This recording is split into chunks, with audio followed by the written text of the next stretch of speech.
अध्याय 153 आदित्येश्वर तीर्थ महात्म्य वर्णन। ओम नमो नर्मदाय। मुनिश्रेष्ठ श्री मार्कंडे वदले, त्यानंतर अतिउत्तम रवी तीर्थास जावे, त्यांच्या म्हणजे त्याच्या केवळ दर्शनाने मनुष्य हा पापमुक्त होतो। या आदित्य तीर्थात जो मनुष्य स्नान करून सूर्याचे दर्शन घेतो, स्वतः सूर्यदेवाने त्याचे जे फल सांगितले ते ऐक। त्यांच्या कुळात कोणी पुरुष 16 जन्मापर्यंत अंध, मूक, कुरूप, निंदित, नखाचा होत नाही। दाद चित्रक म्हणजेच एक प्रकारचा त्वचा रोग असतो, तो म्हणजे कुष्ठरोग, गोलाकार चट्टे, खाज आदी सर्व रोग 6 महिन्यात निसंशय नष्ट होतात। पुराणात त्या देवाचे चरित्र मी ऐकले आहे। राजश्रेष्ठ, त्याचे संक्षिप्त कथन ऐक आणि ते करणे असंभव आहे। त्या तीर्थात जे दान सूर्यदेवाच्या उद्देशाने विधीपूर्वक योग्य सदाचारी ब्राह्मणाला दिले जाते, त्याच्या पुण्याचा फलाचा अंत नाही। उत्तरायण दक्षिणायनच्या प्रारंभी विषुवत कालात, म्हणजे जेव्हा दिवस रात्र समान असतात, चंद्रग्रहणात सूर्यतीर्थात दानाचे फल उत्तम असते। हे भरतवंशयुक्त उत्पन्न राजा, संक्रांतीत देवानिमित्त हव्य व पितृनिमित्त कव्य दोघांचा समुद्र जलाप्रमाणे अंत नाही। ज्याने ज्याने जिथे जिथे हवन केले आहे, त्याला त्यावेळी यथायोग्य सर्व फल देणारे सूर्यदेव आहेत। सूर्यनारायण पुन्हा पुन्हा 7 जन्म फल देतात। चंद्रक्षयात शतवर्षापर्यंत संक्रांतीत व्यतिपात योगात अनंत फल प्राप्त होते। राजा युधिष्ठिराने विचारले, पूज्य रवी तीर्थ अतिशय पुण्यतीर्थ का मानले जाते, मला सांगा। ते ऐकण्यास माझे कान अति उत्कंठित आहे। तेव्हा मार्कंडेय ऋषी सांगू लागले, हे राजा, लक्षपूर्वक ऐक। श्री नर्मदाच्या उत्तर तटावरील सर्व रोग विनाशक उत्तम आदित्येश्वर तीर्थ महात्म्य ऐक। पूर्वी कृतयुगाच्या प्रारंभी वशिष्ठ महर्षींच्या वंशातील वेदशास्त्र प्रारंगत जांबाली नावाचे ब्राह्मण होते। त्यांचे सत्शील व उत्तम मनाची पतिव्रता पत्नी होती। एकदा ऋतुकाल प्राप्त झाल्यावर पतीजवळ जाऊन ती म्हणाली, प्राणनाथ, माझा ऋतुकाल आहे, मी तुमच्या सेवेत उपस्थित आहे। पुत्राची अपेक्षा करणाऱ्या माझ्यासारख्या कामिनीचा तुम्ही प्रीतीने स्वीकार करा। असे सांगितल्यावर ब्राह्मणाने म्हटले, प्रिये, आज मी व्रतबद्ध असल्यामुळे तू जावेस, यापेक्षा दुसऱ्या ऋतुकालात मी तुझा प्रेमाने स्वीकार करीन। त्यानंतर दुसरा ऋतुकाल प्राप्त होताच ती पुन्हा उपस्थित झाली। हे भरतवंश उत्पन्न राजा, ब्राह्मणाने पुन्हा ते व्रतबद्ध असल्याचे समजवले।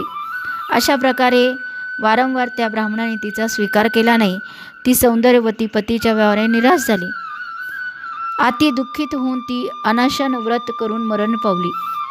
त्या ब्राह्मणाने ऋतुकालात समागम न केल्यामुळे भ्रूणहत्येच्या पापाने तो क्रुश झाला। त्याचे घ्राणेंद्रिय गळून गेले। तो त्याचे सर्व तप नष्ट झाले। कुष्ठरोगाने व्याप्त निज शरीर पाहून दुःखी होऊन तो श्री नर्मदा तटावर आश्रयास गेला। सूर्यदेवाला आरोग्यासाठी प्रार्थना केली। अशा मनात विचार करून त्या ब्राह्मणाने अन्य ब्राह्मणांना विचारले, ब्राह्मण, ते उत्तम सूर्यतीर्थ कुठे आहे ते मला सांगा। त्या तीर्थक्षेत्री जाऊन मी शुद्ध भावनेने, शुद्ध मनाने तप करीन।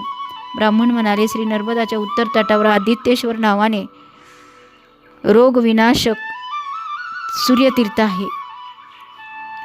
तुम्ही तेथे जाऊ इच्छिता तर काही विचार न करता जा। ब्राह्मणाने असे सांगितल्यावर तो ब्राह्मण तिथे जाण्यास उद्युक्त झाला। प्राणपीडा देणाऱ्या भयंकर रोगाने त्रस्त झाल्यामुळे जेव्हा तो तेथे जाऊ शकला नाही, तेव्हा त्याने विचार केला, त्रिभुवनात ब्राह्मणाचे सामर्थ्य प्रसिद्ध आहे।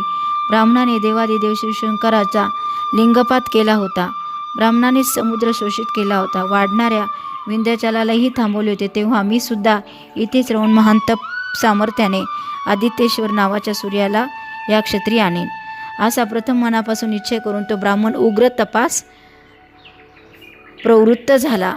तो वायूचे सेवन करत आहार करीत रहित ग्रीष्म ऋतूत पंचाग्नीच्या मध्यभागी स्थित झाला। शिशिर ऋतूत जलात, तसेच वर्षा ऋतूत प्रावरणाशिवाय राहिला. अशा प्रकारे शतवर्ष अधिक काळ लोटल्यावर सूर्यदेव प्रसन्न झाले. ते म्हणाले, तू वर माग, तुझे कल्याण व्हावे. तुझ्या मनात काय इच्छा आहे, जे देण्यायोग्य नाही ते सुद्धा मी तुला देईन. तू मला सांग, उशीर करू नकोस. ब्राह्मण, तू यावेळी तपस्येत रत आहेस, तुला काय असाध्य आहे? जाबालीने सांगितले, देवेश, जर आपण माझ्यावर संतुष्ट असाल किंवा आहेत तर आपण मला वर देऊ इच्छिता, तर माझी प्रतिज्ञा आदित्येश्वराच्या दर्शनासाठी आहे. देवेश, व्याधीग्रस्त झाल्यामुळे मी चालण्यास असमर्थ आहे, म्हणून आपण मूर्तीधारी आदित्येश्वर होऊन या शुक्ल तीर्थात स्थित व्हावे. असे सांगितल्यावर बहुरूपी देवश्रेष्ठ श्री सूर्यनारायण श्री नर्मदाच्या तटावर क्षणभरात अदृश्य झाले. राजा त्यावेळेपासून हे तीर्थ आदित्येश्वर नावाने संबोधले जाते. हे सर्व पापविनाशक व सर्व दुःख हरण करणारे आहे. जो वर्षभर दर रविवारी नियमितपणे स्नान केल्यावर 7 प्रदक्षिणा घालून सूर्यदेवांचे दर्शन घेतो, त्यांचे पुण्यफल ऐक. अग्नीत जसा कापूस नष्ट होतो तसे त्याचे सुप्त गोलाकार चट्टे, दात, चित्र, कुष्ठरोग, खाज आदी सर्व रोग त्वरित नष्ट होतात. भार्या, पुत्र तसेच धन या बाबतीत तो संपन्न होतो. जो संक्रांतीला पित्राच्या उद्देशाने श्राद्ध करतो त्याचे पितृगण तृप्त होतात. सूर्यदेवांचे पितृदेव आहेत. सूर्यदेवच पितृदेव आहेत.